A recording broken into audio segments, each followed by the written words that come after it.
Hey Mary, you know that although I am a gothic girl at heart, as evidenced by my spoopy dress and my little friends, I love me some Jane Austen. What? This is brand new information. No, of course I did. Of course I did.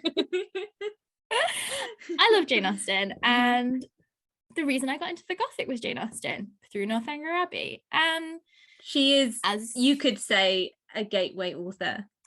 she was my gateway drug. She really was.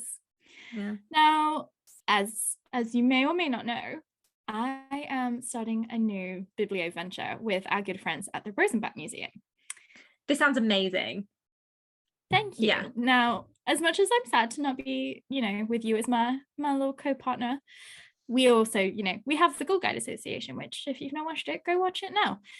So I'm excited to be doing this, and our good friend Kathleen Hudson is going to be another one of the co-hosts, and a fantastic Philadelphia theatre organizer called Casey is also going to be co-hosting, and Ed's got a really exciting theme. But I just need to have a little rant, Mary, about Jane Austen. I just need to have a little Jane Austen rant because I feel like she's misunderstood.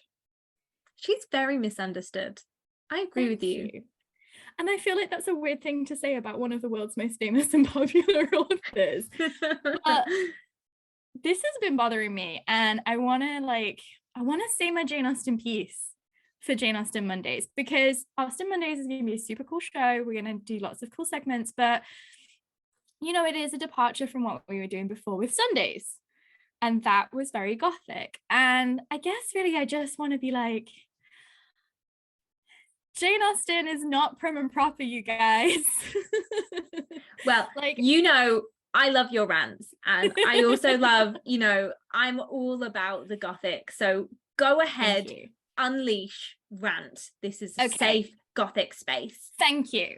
So I know that for you, Jane Austen is not one of the authors that you are super into, but that's not because you think that she is like white picket fence, right?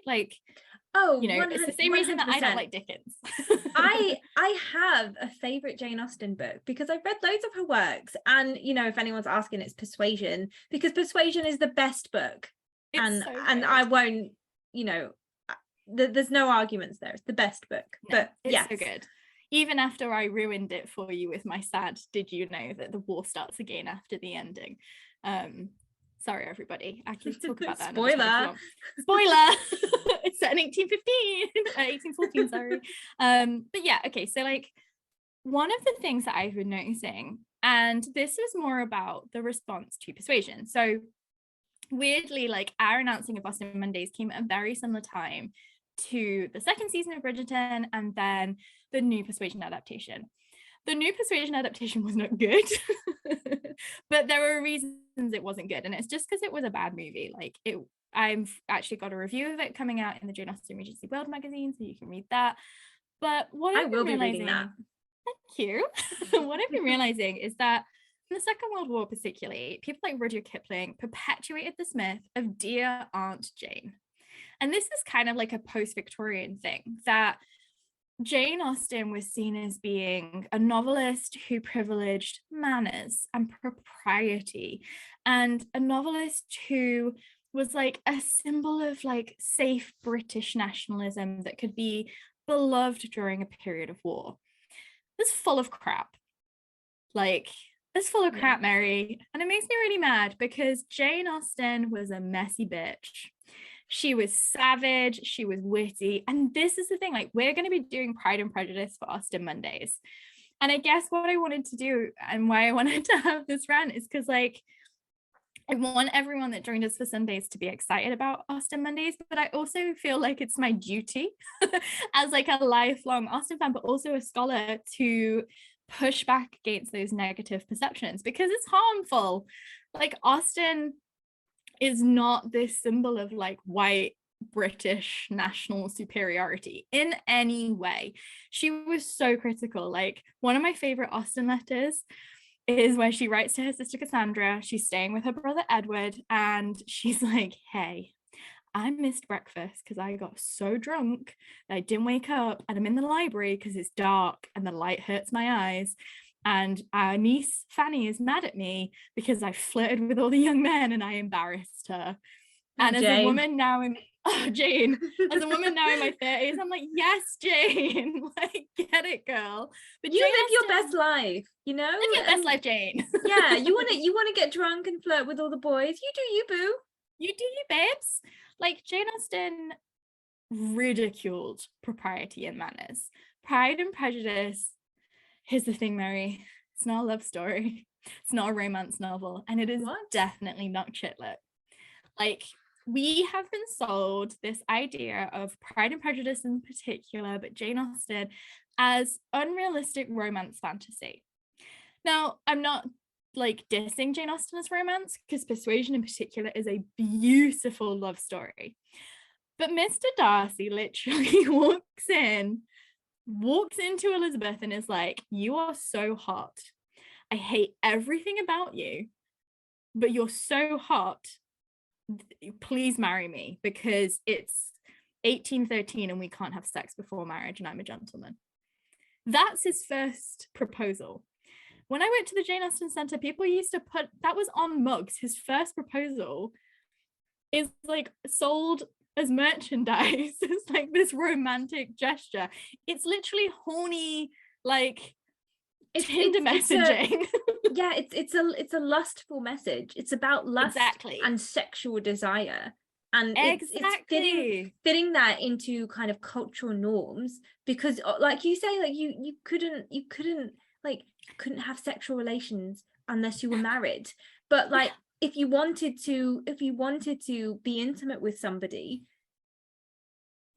you had to get married. The whole joke at the beginning of Pride and Prejudice is that Mr. Bennet fancied Mrs. Bennet so much that he married her and didn't realize that she was like this neurotic, frivolous woman, and he has to just put up with that because that's his problem for being a lusty young man. Jane Austen was so in tune and in touch with all of her novels are social critiques. Like, they are romances, but like Lizzie literally walks into Pemberley and is like, maybe I should reconsider this proposal. This is a damn nice house. And that's intentional. Like, Austen is not chick lit, because I have issues with the thing of chick lit because it's inherently misogynistic. But if you're thinking to yourself like, well, I don't really like romance novels, or I don't like novels of manners, because the 18th century was big on novels of manners. It's not a novel of manners. It is a novel of like people running away with each other. It's a critique. It's a massive social critique. Like, it's hysterically funny. She like sat back and watched the world and laughed at it. And she was catty, but she was also brilliant and witty. And it just makes me really sad and really mad that people are dismissing Austen for being something that she has been co-opted into. And I just really think that the world would be a better place if we could not only again see the value in romance novels, like let's not be misogynistic, like let's not be patriarchal, no need for that, but also not reduce women's writing to those things. Like, she's so funny and she's so savage. Like, people joke about like Gen Z. Jane Austen would be like, she would be TikTok famous because she's just that funny and that savage, and like she's just not reverential at all. Like, once someone came into work when I worked in the Jane Austen Centre and they were like, you need to take down those Halloween decorations because Jane Austen was a Christian and her father was a pastor. And I was like, Jane Austen loved the Gothic. And I think the thing as well is, if you're thinking like, oh, well, I like really dark, spooky stuff, like, me too. And of course, I'm not saying Jane Austen is for everyone, and you might read it and think, yeah, no, this isn't for me. It doesn't do what I want it to do. But Jane Austen was so inspired by the Gothic. And actually, like, a lot of her stuff is way funnier. It's very Gothic camp. She does a lot of like Gothic play. But also, like, Northanger Abbey in particular is so funny. Like, so funny. And it's because she's inspired by the Gothic. And I just want to be like, hey, give it a chance, because I feel like it's not what you think it is. I'm so glad that you brought up Northanger Abbey because like if you are into the Gothic and you haven't read that yet, then what are you doing? Go and read that book. But yeah, I mean I'm 100% with you. Like Thank you. Jane as a messy bitch, absolutely there. So this sounds amazing. Where can people listen to more of this? Like, okay, where can people go and watch Austen Mondays? So Austen Mondays is the new biblioventure from the Rosenbach Museum, with their amazing host of shows like Sundays with Dracula and Sundays with Frankenstein, the wonderful Edward Pettit. And he will be doing shows every Monday evening. You can sign up on the Rosenbach's website, and you can also find them on Facebook and YouTube. We will link them down below in the description. And it will be a revolving set of co-hosts. It started last week with an amazing episode with Austen scholar Devaney Loser, who is so fantastic, so good at kind of like countering those misconceptions. And then it will be me. I will be on there. And then our other wonderful hosts, Kathleen and Casey, and you can watch every week. But if, like me, I'm an idiot and I'm going to be staying up until midnight to do this show because I just love both Austen and the Rosenbach so much that I'm doing the show. But you can either watch live or you can watch later on the YouTube channel every week, and they'll be covering a couple of chapters.